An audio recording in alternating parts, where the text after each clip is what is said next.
আমি সদায় অনুশাসিত হ'বৰ কাৰণে শাসন মানি চলাটো নৈতিক কৰ্তব্য বুলি অনুভৱ কৰোঁ। আমাৰ বেদেও আমাক শাসন কৰে, সেইকাৰণে আমাৰ ধৰ্মৰ দিনা আমি বৈদিক ধৰ্ম বুলি কওঁ। পৃথিৱীত এনে অনুষ্ঠান নাই য'ত শাসন নোহোৱাকৈ মানুহ চলিব পাৰে। সেয়ে আমাৰ ৰাজ্যত তথা ৰাষ্ট্ৰত গণতান্ত্ৰিক প্ৰক্ৰিয়াৰে প্ৰতিনিধি নিৰ্বাচন কৰা পৰম্পৰা আছে আৰু সেই নিৰ্বাচনত সকলোৱে নিজৰ ভোটাধিকাৰ সাব্যস্ত কৰাটো এক গণতান্ত্ৰিক অধিকাৰ আৰু আমি ভাবোঁ নীতিগতভাৱে সকলোৱে নিষ্ঠাৰে সেই ভোটদান কৰিব লাগে আৰু যথাৰ্থ ভোটদানৰ যোগেদি প্ৰকৃত আমাৰ শাসন ব্যৱস্থা সুন্দৰকৈ গঢ় ল'ব পাৰে আৰু যাৰ যোগেদি আমি অনুশাসিত হ'ব পাৰোঁ। সেয়ে আমি ক'ব খোজোঁ যে ভোটাধিকাৰ সাব্যস্ত কৰাৰ ক্ষেত্ৰত কোনেও গাফিলতি কৰা উচিত নহয় আৰু ইয়াক এটা কেৱল উৎসৱ বুলি ভাবিলেতো উচিত নহয় আৰু এইটো এটা আমাৰ জীৱনৰ প্ৰধান অধিকাৰ আৰু এই প্ৰধান অধিকাৰটো আমি যেতিয়া সাব্যস্ত কৰিম আমি নিশ্চয় সুশাসন লাভ কৰিম আৰু তাৰ দ্বাৰা আমি সকলোৱে অনুশাসিত হ'ম আৰু আমাৰ পৰিশীলিত জীৱন সম্ভৱ হ'ব পাৰে।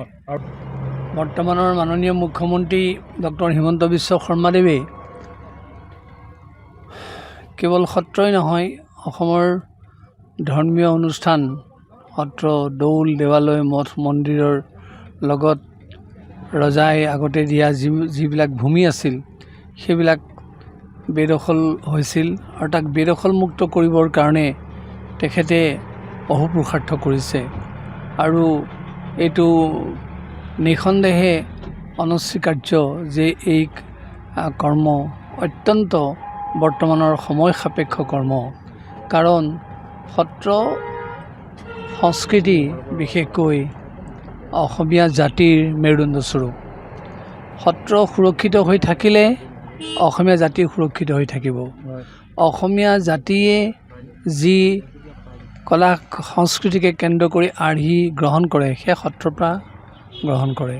গতিকে সত্ৰবিলাক যদি সুৰক্ষিত নহয় তেতিয়াহ'লে এই সংস্কৃতি তথা কৃষ্টি বিলোৱাৰ ক্ষেত্ৰত দিক বিদিক নোহোৱা হৈ যাব। সেয়ে মাননীয় অসমৰ মুখ্যমন্ত্ৰী ডক্টৰ হিমন্ত বিশ্ব শৰ্মাদেৱে সত্ৰ লগত জড়িত হৈ থকা ভূমি বেদখলমুক্ত কৰি সত্ৰীয়া সংস্কৃতিক জীৱন্ত কৰি ৰখাত এক বিশেষ পদক্ষেপ গ্ৰহণ কৰিছে আৰু এইটোৱেদি আমাৰ অসমীয়া জাতি অসমীয়া সংস্কৃতিকো সুৰক্ষা প্ৰদানত সহায় কৰিব। আপুনি বাৰু হাড়ৰ সমস্যাৰ কাৰণে পাটনালৈ যাবলৈ চিন্তা কৰি আছে নেকি? এতিয়া আৰু চিন্তা নাই। আপোনাৰ যিকোনো হাড়ৰ সমস্যা হ'লে এতিয়াৰ পৰা আৰু পাটনালৈ যাব নালাগে, কিয়নো এতিয়াৰ পৰা গুৱাহাটীতে পাব সেই সকলো সা সুবিধা। গুৱাহাটীৰ আমিনগাঁৱত অৱস্থিত Patna orthopaedic and multi speciality হস্পিটেলত কম খৰচতে পাব সেই সকলো উন্নত মানদণ্ডৰ চিকিৎসা সেৱা, য'ত অভিজ্ঞ চিকিৎসকৰ দ্বাৰা সম্পন্ন কৰা হয় বিভিন্ন ধৰণৰ হাড়ৰ অস্ত্ৰোপচাৰ। বৰ্তমানলৈকে 3000তকৈও অধিক ৰোগী সুস্থ হৈছে। हमारे हॉस्पिटल में ऑर्थोपेडिक्स से रिलेटेड हर तरह का इलाज जैसे कि joint replacement, trauma surgeries, spine surgeries, Ilizarov surgeries और की होल सर्जरी जिसको आर्थ्रोस्कोपी कहते हैं उसका इलाज संभव है। উন্নত মানদণ্ডৰ সা সুবিধা থকা হস্পিটেলখনত আছে 3টাকৈ VIP ৰুম,